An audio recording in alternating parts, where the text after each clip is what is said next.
From a young age, Laura Bullion looked for an unconventional, exciting way of life, associating with many outlaws and taking some as her lovers. In time, she would go on to become one of the Old West's most prolific female outlaws, being part of both the Ketchum and Wild Bunch gangs. However, this lifestyle had its consequences, and as we will see, Bullion faced plenty. The exact specifics of Laura Bullion's life are not wholly clear. She was most likely born in the town of Knickerbocker in Texas in October 1876, although it is possible that she was older than this and was even born as early as 1873. The evidence of her death certificate many years later conversely indicates that she was born in October 1877. Her father was seemingly Henry Bullion, an outlaw with Native American heritage, and photos of Laura from her adult years indicate that she did have some Native ancestry. Her mother's name was given many years later as Frida Byler, though Bullion invented many aliases and backstories over the years, and it is possible that her parents had different names. What we do know is that when she was about 5 years old, Laura's parents separated and she went to live along with her mother and sister with her grandparents. Then in 1888, when Laura was just entering her teenage years, her mother remarried and left her and her sister with their grandparents. It was at this stage that Laura began to reconnect with her father and the outlaws who he associated with. One of these was William News Carver, while another was Ben Kilpatrick, known as the Tall Texan. In the late 1880s, William News Carver married Laura's aunt, a woman named Vianna Byler. However, their marriage did not last long, as Vianna died in the early 1890s. When she passed, Laura began a relationship with Carver, an outlaw whose nickname News was given to him because he liked reading his name reported in the newspapers. At the time that Bullion began associating with Carver, the curtains were closing on the Old West. Huge stretches of territory between the Great Lakes and the Mississippi westward to the Pacific coast had been settled, and with the introduction of towns and the organs of government, it became more difficult for outlaws to make a living from robbery and lawlessness than it had been in the 1860s and 1870s.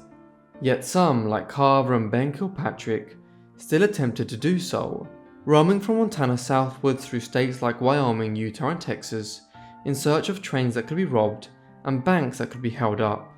Laura would soon be drawn into their world and variously acted as a fence for stolen goods, an information gatherer, and the purveyor of safe houses and horses when robberies were carried out.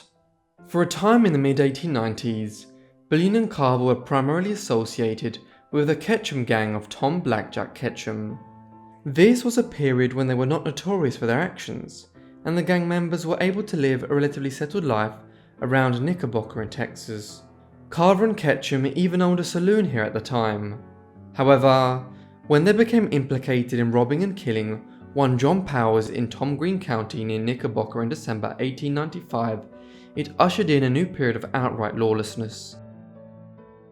After fleeing Knickerbocker in the mid-1890s, Bullion and Carver became associated with one of the most legendary outlaw groups from the Old West, the Wild Bunch Gang, or what is often called the Hole-in-the-Wall Gang. Based out of Wyoming, the gang was led by Robert Leroy Parker and Harry Longabaugh, a pair who are more widely known today as Butch Cassidy and the Sundance Kid. During the second half of the 1890s, Bullion and Carver became key members of the Hole-in-the-Wall Gang as they launched some of the most daring train robberies and bank heists of the era. For instance, on the 2nd of June 1899, the gang held up a Union Pacific train near Wilcox, Wyoming, and made off with approximately $50,000, a small fortune by the standards of the time. This was just one of many Union Pacific trains robbed by the gang, and the Wild Bunch have been deemed to be the most successful train robbers of all time. During her time as a member of the gang, Bullion performed many roles, acting as a fence as well as a go-between to acquire horses and safe houses, especially when Cassidy, Sundance, Carver and others could not go into major towns as their likenesses were being distributed by the authorities. Her profession was listed as a prostitute in a subsequent arrest warrant, and the fact that she became variously known as the Rose of the Wild Bunch, De La Rose, and the Thorny Rose would suggest a certain loose sexual politics within the group. However, she was also fearsome, and one detective of the time who had encountered her reported that he wouldn't be surprised if she was directly involved in the train robberies. Eventually, the Wild Bunch split up.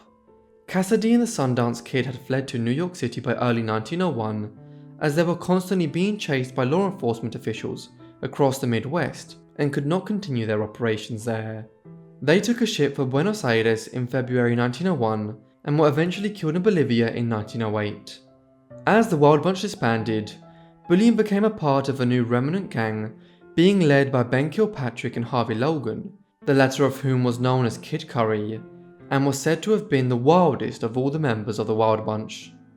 Bullion and Kilpatrick had been involved romantically with each other for some time, having gotten together after William Carver began a relationship with a prostitute named Lily Davis in the 1890s.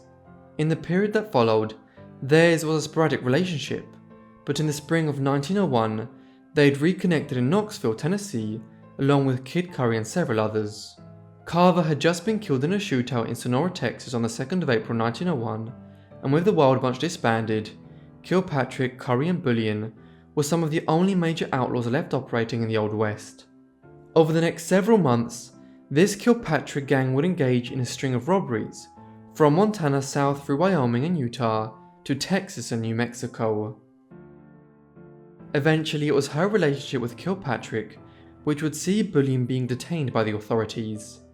In the summer of 1901, the tall Texan and his gang members decided they would rob the westbound Great Northern Railroad Coastline No. 3 train as it headed westwards from Malta and Montana.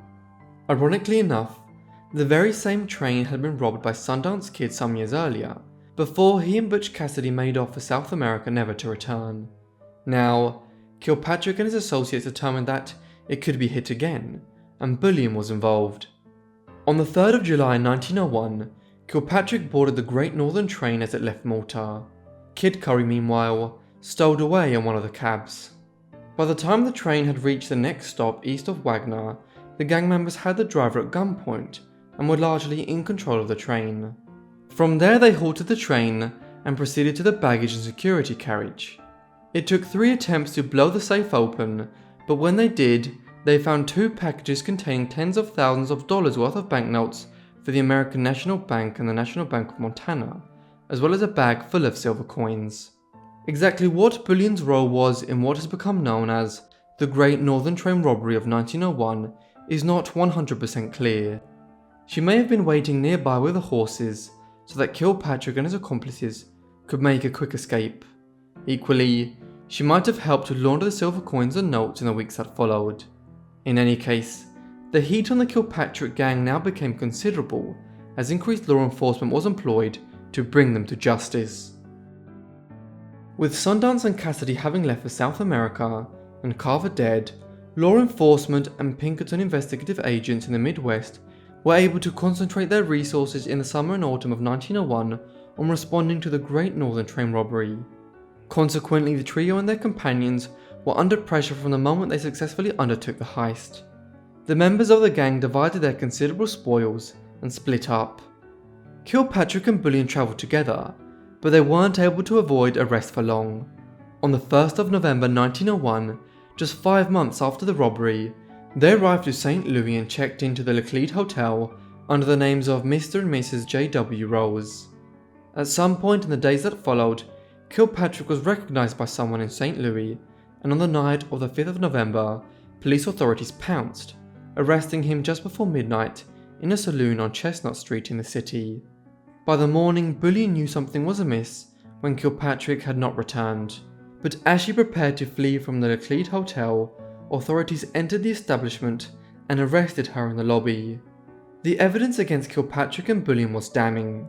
She herself had been caught in the lobby of the hotel in St. Louis with $8,500 worth of unsigned banknotes, which were tied to the safes that had been robbed from the Great Northern Train months earlier. The pair were placed on trial and quickly found guilty. Because Kilpatrick could be clearly identified as having led the robbery, he was sentenced to 20 years in prison. Bullion's role was more ambiguous, and she received a 5-year term, although authorities presented a strong case that she'd been waiting with the horses when Kilpatrick, Curry and others had blown the safes on the train and left with the money.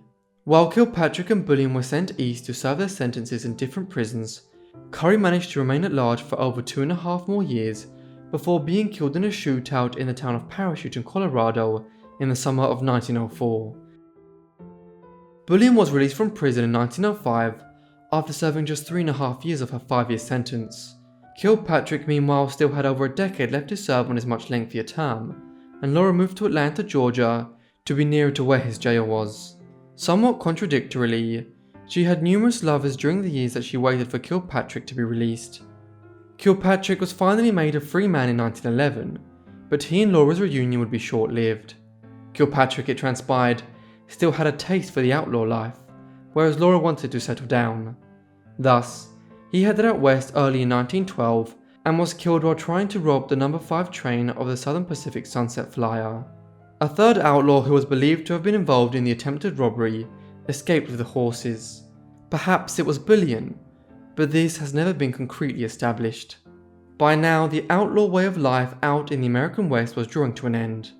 When a next crime wave struck the United States, it would be driven by Tommy gun-toting gangsters and hoodlums in Chicago, Kansas and New York City during the Prohibition and Great Depression.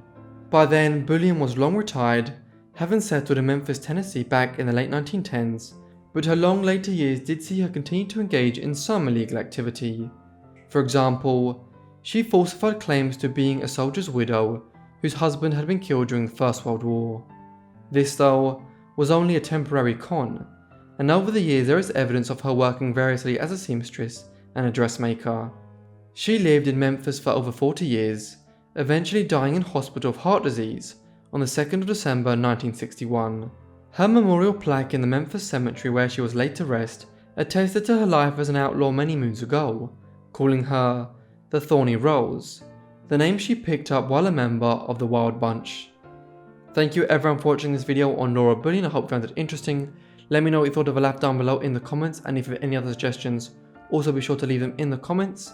I hope you guys are subscribed and the notifications turned on to get all my videos as soon as I upload them. Anyway, that's all from me, so I'll see all of you in the next Forgotten Life. Thanks.